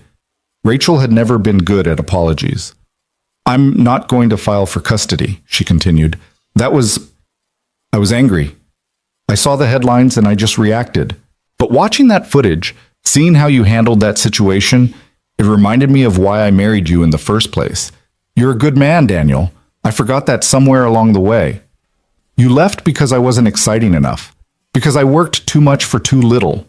Being a good man wasn't enough then. Why should it matter now? It should have mattered then. I was young and stupid and scared of being ordinary. I thought I deserved something more than a decent man with a steady job. Turns out, that's exactly what Lily deserves. What she has. Daniel closed his eyes. 7 years of single parenthood, of figuring it out alone, of being both mother and father to a little girl who asked about her mom on birthdays and Christmas and random Tuesdays when the absence just hit harder. And now Rachel wanted to acknowledge it? "Why are you calling, Rachel?" "To say I'm sorry for what I said about custody, for not being there, for all of it." A pause, and to ask if maybe, sometime, I could see her. Not take her from you, just see her. Get to know her again. It would be so easy to say no, to slam that door and keep it closed, to protect Lily from the woman who'd walked away. But Daniel thought about the video, about the truth coming out, about the power of being given a second chance when you didn't deserve it. "That's not my decision alone," he said carefully. "Lily would have to want that. And it would have to be slow, supervised. You don't get to just walk back into her life like the past 7 years didn't happen." "I know. I'm not asking for that. I'm just asking for a chance." "I'll talk to Lily. She'll decide. But Rachel, if you do this, if you start being part of her life again, you don't get to leave a second time. She's already been abandoned once. I won't let you do it again." "I understand." After he hung up, Daniel sat in his kitchen and tried to process the strange twist his life had taken. This morning he'd been preparing to face the company that had abandoned him. Now he had a promotion, a public exoneration, and his ex-wife asking for forgiveness. None of it felt quite real. The afternoon crawled by. Daniel tried to read, to watch TV, to do anything that would occupy his mind until Lily got home. Nothing worked. He kept checking his phone, watching the story spread, seeing his name trend on social media platforms he didn't use. Some of the comments were supportive now, apologizing for their rush to judgment. Others were doubling down, insisting the video was staged, or that Victoria was lying, or that there was more to the story that wasn't being shown. You couldn't win them all. You couldn't even win most of them. You just had to win the ones that mattered. At 3:30, Daniel was waiting at the bus stop. The same parents were there, but the dynamic had shifted.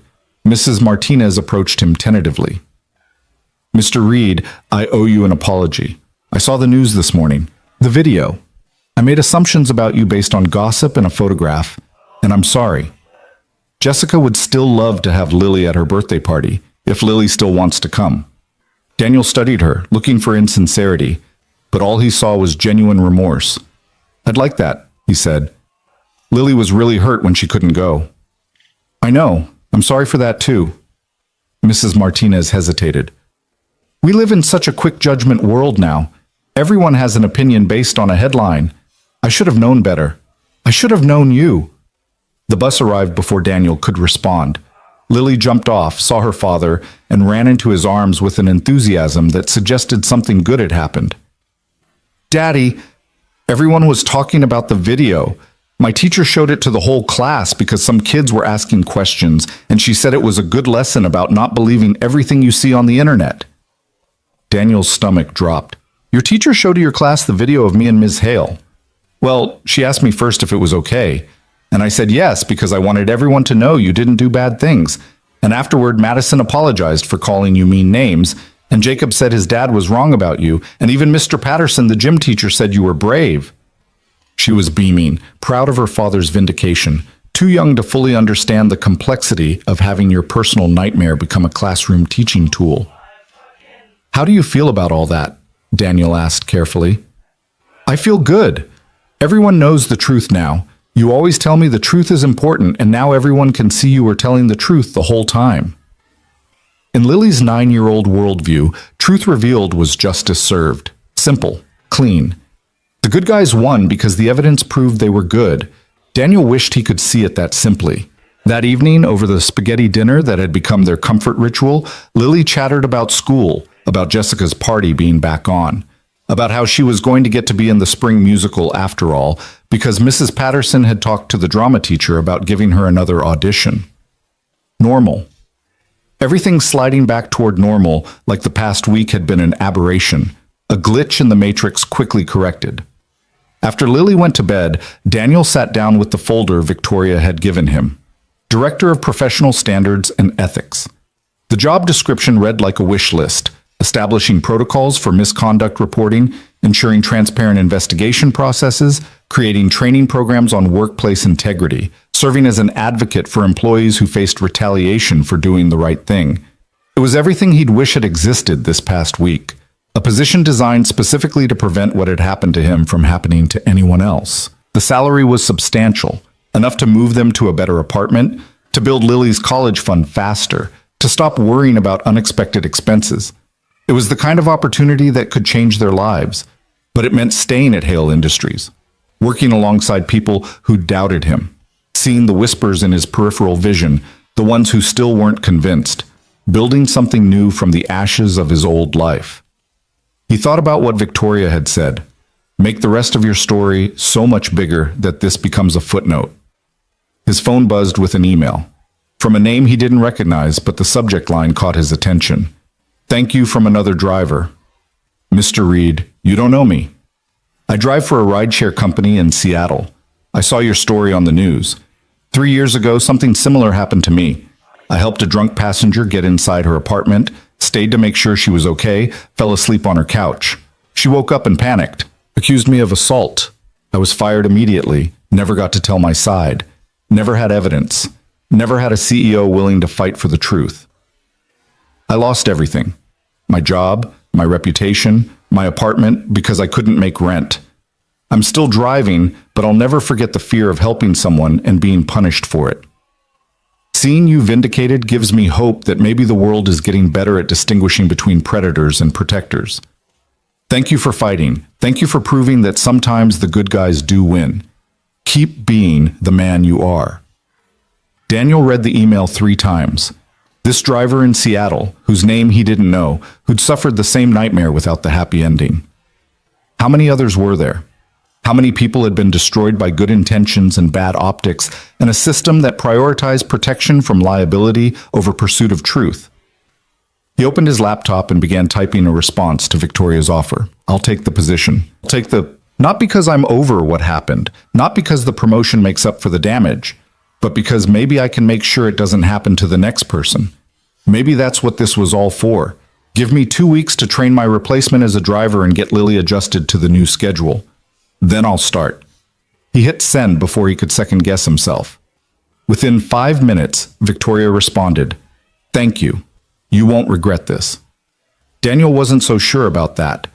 But regret and purpose weren't mutually exclusive. Sometimes the most important work came from the worst experiences. The next 2 weeks passed in a strange blur of transition. The media attention faded as Victoria had predicted, replaced by a political scandal and a celebrity breakup, and all the other momentary dramas that fed the internet's insatiable appetite. Daniel trained his replacement, a younger driver named Marcus, different Marcus, no relation to the security chief, who listened intently to every detail about routes and client preferences and the unwritten rules of professional driving. "Why are you leaving?" young Marcus asked one day as they drove to pick up a board member from O'Hare. "I heard you were the best. 17 years, never a complaint." "Sometimes the best thing you can do is know when it's time for something different," Daniel said. "Even when you're good at what you do? Especially then. Being good at something doesn't mean it's all you're meant to do. He attended meetings about his new position, sitting in conference rooms with HR directors and legal teams and corporate trainers, building the framework for something that had never existed before. They wanted metrics and measurables and quantifiable outcomes. Daniel wanted something simpler, a place where people could tell the truth without fear of retaliation. The compromise they reached was both more and less than he'd hoped for. At home, Lily adjusted to the idea of a father who'd work regular hours for the first time in her life, who'd be home for dinner every night, who could coach her soccer team because weekend events wouldn't require him to drive executives to corporate retreats. "Does this mean you'll come to all my games?" she asked one night. "Every single one, unless you specifically tell me not to." "Why would I tell you not to come?" "Sometimes when kids get older, they think their parents are embarrassing." Lily considered this seriously. "You're not embarrassing. You're brave. My teacher said so." Brave. Daniel wasn't sure he'd earned that word. He just tried to do the right thing and had gotten lucky that evidence existed to prove it. Bravery implied choice. He'd just been trying to survive. On his last day as a driver, Daniel cleaned out his locker in the garage. 17 years of accumulated items. Extra ties, phone chargers, breath mints, a photo of 5-year-old Lily at her first soccer game. The detritus of a life lived in service to others' schedules. Marcus, Security Marcus, found him there. "Heard today's your last day on the road." "Yeah, new chapter." "You're going to be good at it, the ethics thing. You've got the moral compass for it." "I don't know about that. I just know what it feels like to be on the wrong end of assumptions." Marcus shifted his weight, uncomfortable. "Listen, I never properly apologized for that text, for doubting you. I let one picture override 17 years of knowing who you are. That was wrong. You apologized at the meeting. I know, but I needed to say it again when it's just us, man to man. You deserve better from me, from all of us." Daniel closed his locker for the last time. "The thing is, I understand why you doubted. I get it. The photo looked bad. The situation looked bad. And we live in a world where bad things happen so often that assuming the worst has become a survival instinct. That doesn't make it right. No, it doesn't. But it makes it human. And the new position I'm taking, it's about creating systems that don't rely on everyone being perfectly fair and perfectly logical all the time. Because we're not. We're human. We make assumptions. We get it wrong. The system has to be better than we are." Marcus extended his hand. "Good luck, man. Change some things up there." They shook, and Daniel felt another piece of his old life settle into place. Not forgotten, just integrated into whatever came next. His first day as Director of Professional Standards and Ethics began with an empty office on the 3rd floor. Victoria had offered him something bigger, more prestigious, but Daniel had chosen this space deliberately. It was small, accessible, on the same floor as HR and legal but separate from executive row.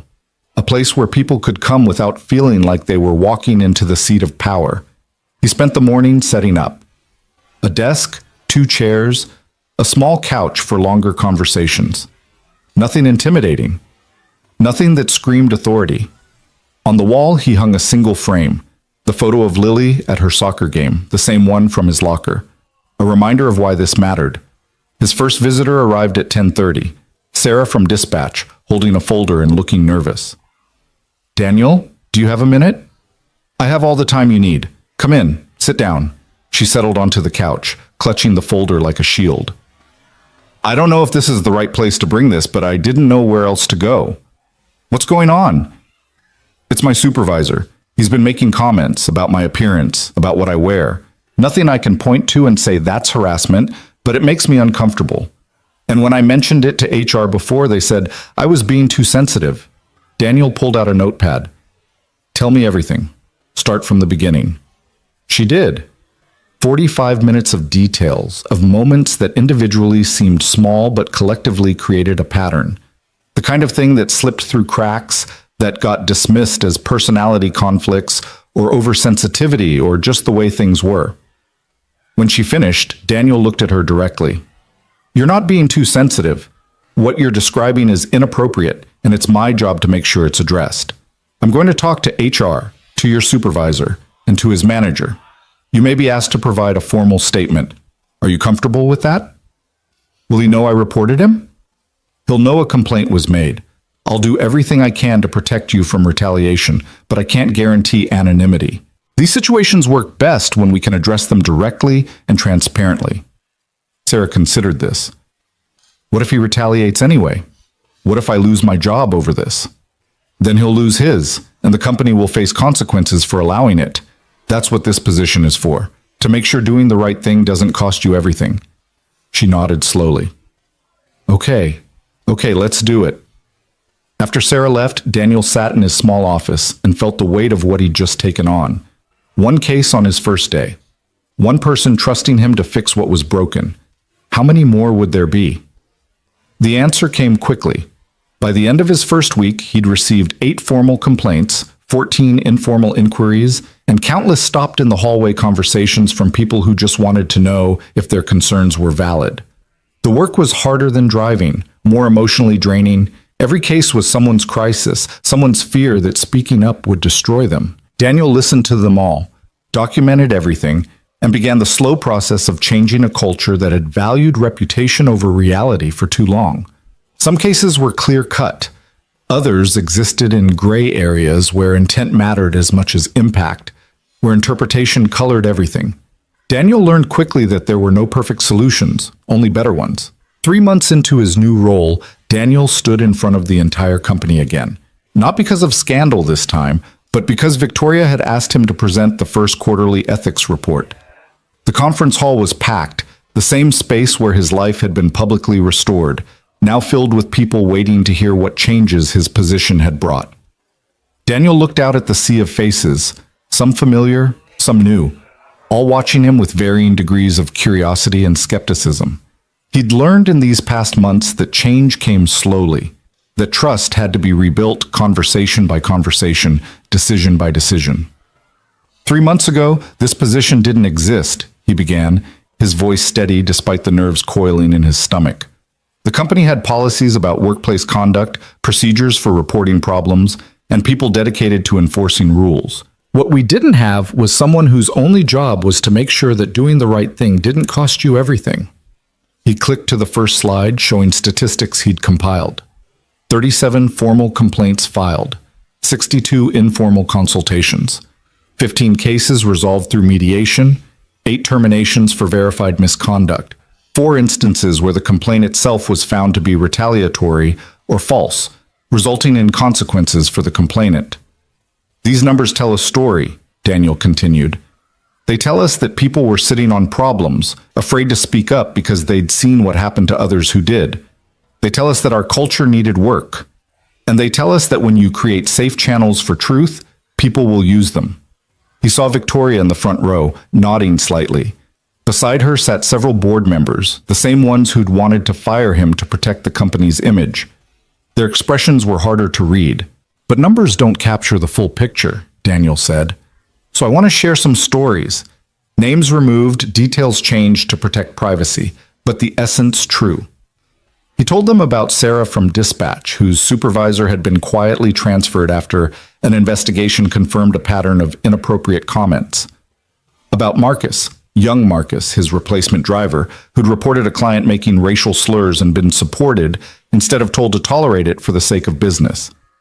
About an accountant who'd discovered financial irregularities and feared reporting them would make her a target, but found protection instead. In every one of these cases, Daniel said, someone had to make a choice. Stay silent and stay safe, or speak up and risk everything. The goal of this position isn't to eliminate that choice. It's to make sure that speaking up doesn't mean risking everything. It's to make integrity less expensive. He paused, letting that sink in. I know some of you are wondering if this position exists because of what happened to me. The answer is yes, but not for the reasons you might think. It exists because I learned that the truth is expensive when there's no one willing to pay for it. It exists because good people shouldn't have to choose between their conscience and their livelihood. And it exists because a company that punishes integrity isn't worth working for. The room was absolutely silent. Over the next quarter, we're implementing mandatory training on these new protocols. Every employee, every level, including executives. We're also creating an anonymous reporting system for those who aren't comfortable coming forward directly. And we're establishing clear protections against retaliation that will be enforced without exception. Daniel advanced to his final slide. The question I get asked most often is, how do we balance protecting accusers with protecting the accused? How do we ensure that this system isn't weaponized? The answer is that we investigate everything thoroughly.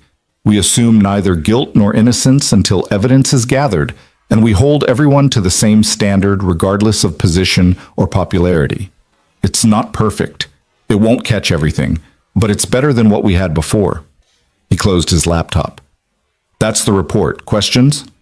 Hands shot up across the room. For the next 40 minutes, Daniel fielded everything from procedural questions to philosophical challenges to barely veiled skepticism about whether any of this would actually change anything.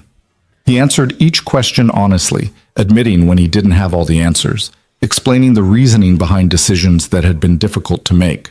He felt Victoria watching him, measuring his performance, and he realized with some surprise that he didn't care what she thought. He cared about whether he was doing the job right, whether he was making a difference, whether the people in this room would trust him enough to use the systems he was building. When the meeting ended, Daniel gathered his materials and headed back to his small office. He'd barely sat down when his phone buzzed with a text from Victoria. "Well done. You're a natural at this." He wasn't sure about that, but he was learning. Every day brought new challenges, new situations that didn't fit neatly into the frameworks he was trying to establish. Like the case currently sitting in his inbox, a complicated situation where both parties seemed to be telling the truth about fundamentally incompatible versions of the same events. Like the executive who'd been reported for favoritism, but whose favorites were legitimately the highest performers. Like the whisper network that had formed among some employees who resented the increased scrutiny and called his office the complaint department. Daniel was reading through case files when Sarah from Dispatch appeared in his doorway. She looked different than she had 3 months ago, lighter, more confident. "Hey, just wanted to thank you," she said. "I heard from a friend in another department that Jenkins is gone, the supervisor who was transferred from my area. Apparently he did the same thing there, and this time they actually fired him." Daniel nodded.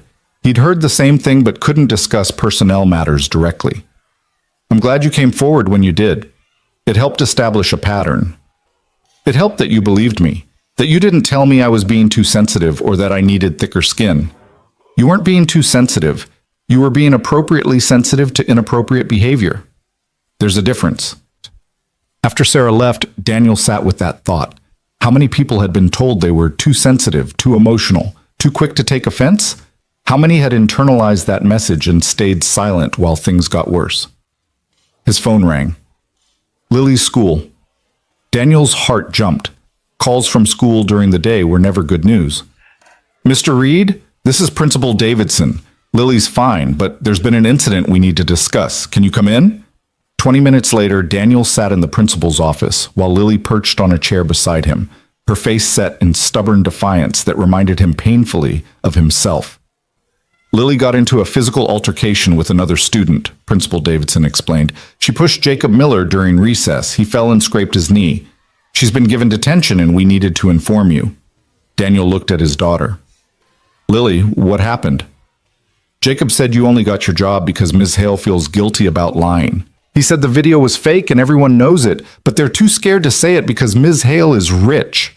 Lily's voice shook with rage. "He said, you're still a bad person who tricks people, so I pushed him." The principal cleared her throat. "While we understand Lily was defending you, violence is never the answer. We have a zero-tolerance policy." "I understand," Daniel said. Then to Lily, "Violence isn't okay. You know that. But I need you to understand something else, too. There will always be people who believe the worst, who prefer the lie because it's more interesting. You can't fight all of them, and you definitely can't push all of them. But he was wrong about you." "I know, and you know, and everyone who matters knows. Jacob's opinion doesn't change the truth. It just shows that he'd rather hold on to a story than accept reality." Lily's eyes filled with tears. "I just wanted him to stop saying mean things." "I know, baby. But here's what I need you to learn. You can't control what other people say or think. You can only control how you respond. And pushing him made you the one who got in trouble, even though he started it with his words. That's not fair, but it's how it works." They drove home in silence. Lily stared out the window, processing. Finally, she said, "How do you do it, Daddy? How do you stay calm when people say bad things about you?" "I remember that their opinions don't define me. My actions do. And I focus on the people who matter, the ones who actually know me. Like me. Especially like you." She was quiet for another moment. "I'm sorry I pushed Jacob. I know you'll apologize to him too. But Lily, I'm also kind of proud that you wanted to defend me. Just find a better way to do it next time, okay?" "Like what?" "Like telling the truth. Like living in a way that makes the lies obvious. Like being so good that the bad stories can't stick."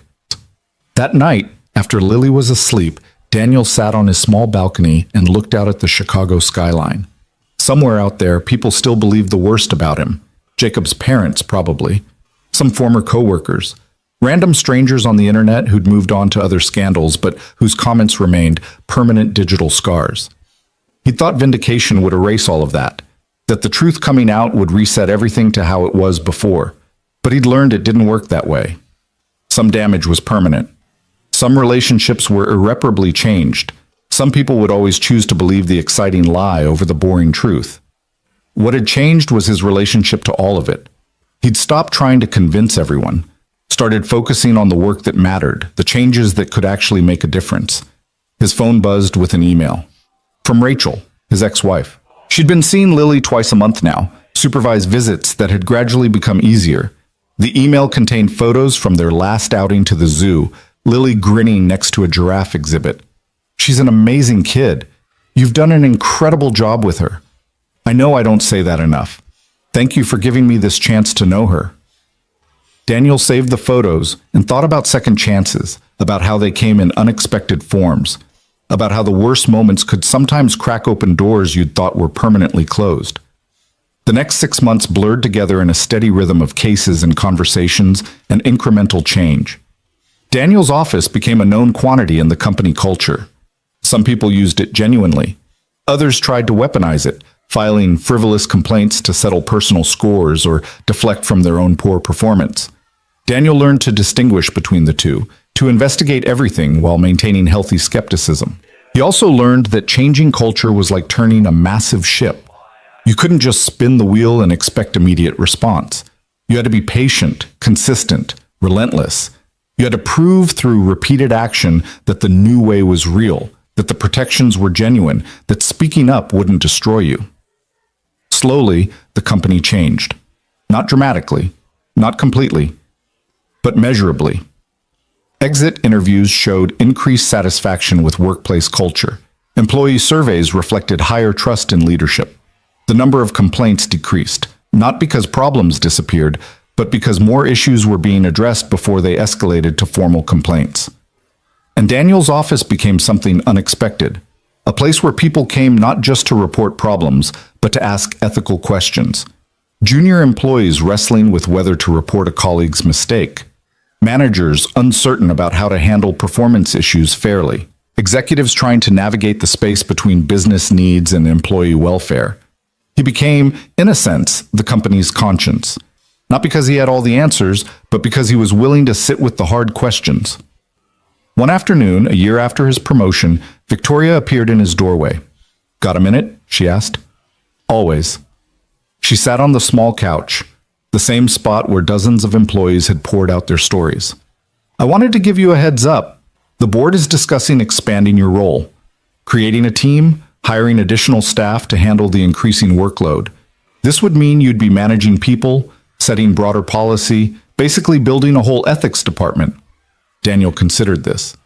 "That's a big expansion. You've proven the concept. When we created this position, some board members thought it was just optics, a feel-good response to bad publicity. But you've made it essential. The data shows it. The culture shift shows it. Even the skeptics are coming around. Some of them, maybe. Others still think I got here through favoritism." Victoria's expression hardened. "Let them think that. You've earned this twice over, once by helping me when you didn't have to, and again by doing this job better than anyone expected." "What do you think I should do?" "I think you should build something that outlasts both of us. I think you should create a system so strong that it survives changes in leadership, economic downturns, corporate reorganizations. I think you should make integrity structural, not aspirational. After she left, Daniel sat with the weight of that possibility. A team, a department, real institutional power to make lasting change. It was everything he could have wanted from this position, and terrifying in equal measure. That evening, he talked it through with Lily over dinner. She was 10 now, growing into herself, old enough to understand nuance and complexity. So you'd be like a real boss? She asked. With people working for you? Yeah, I guess so. That's cool. You'd be good at that. What makes you say that? Because you always listen. Even when I'm being annoying, you listen to the whole thing before you decide what to do. That's what good bosses do, right? Listen? Out of the mouths of 10-year-olds, Daniel thought. You're pretty smart, you know that? I get it from you. He accepted the expansion. Over the next 3 months, he hired 2 ethics officers and an administrative coordinator. He trained them in the principles he'd developed, the balance between protection and investigation, between empathy and objectivity. He watched them handle cases and intervened when necessary and learned to delegate when he didn't need to. The department grew, the impact expanded, other companies started reaching out, asking about Hale Industries' ethics program, wanting to replicate what Daniel had built. He gave presentations at industry conferences, wrote articles for business journals, became an unexpected expert in corporate integrity. But the work that mattered most still happened in his small office, in one-on-one conversations with people who needed someone to believe them, to take them seriously, to prove that honesty wouldn't destroy them. Like the meeting he took on a rainy Tuesday, 18 months after that night that had changed everything. The employee was young, nervous, clutching a folder of documentation about financial irregularities she'd discovered. The same fear Daniel had seen in Sarah's eyes that first day, the same question underlying everything. Will speaking up cost me everything? Tell me what you found, Daniel said. She did, and he listened, and he investigated. And when the evidence proved her concerns valid, he ensured she was protected while the matter was addressed. It was what he'd built this for. These moments, these decisions, these small acts of institutional integrity that added up to something larger. 2 years after the night that almost destroyed him, Daniel stood in a new apartment, bigger, nicer, in a neighborhood with better schools. He'd been able to afford it because of the promotion, the raises, the career trajectory that had emerged from wreckage. Lily was unpacking her room, arranging her soccer trophies and books, and the accumulated treasures of a childhood that had been marked by struggle and resilience. Rachel was helping, a strange reality that Daniel had slowly adjusted to. She'd proven herself over 2 years of consistent presence, of showing up for Lily without asking for more than she'd earned. They weren't friends, he and Rachel. They'd never be married again, but they'd found a way to co-parent that worked, that put Lily first, that acknowledged past failures without being imprisoned by them. This place is amazing, Rachel said, joining Daniel in the living room while Lily sang to herself in the other room. You've done really well. We got lucky. After everything fell apart, we got lucky. Luck had nothing to do with it. You handled an impossible situation with integrity, and eventually that mattered. That's not luck, that's character. Daniel thought about that word. Character. It's what Victoria had seen in him, what the video had proven, what his job now depended on teaching others to value. You know what the strangest part is, he said. I spent 17 years as a driver doing everything right, being invisible, just trying to provide for Lily. I was fine with that, content even. And then one night, one decision to help someone blew up my entire life.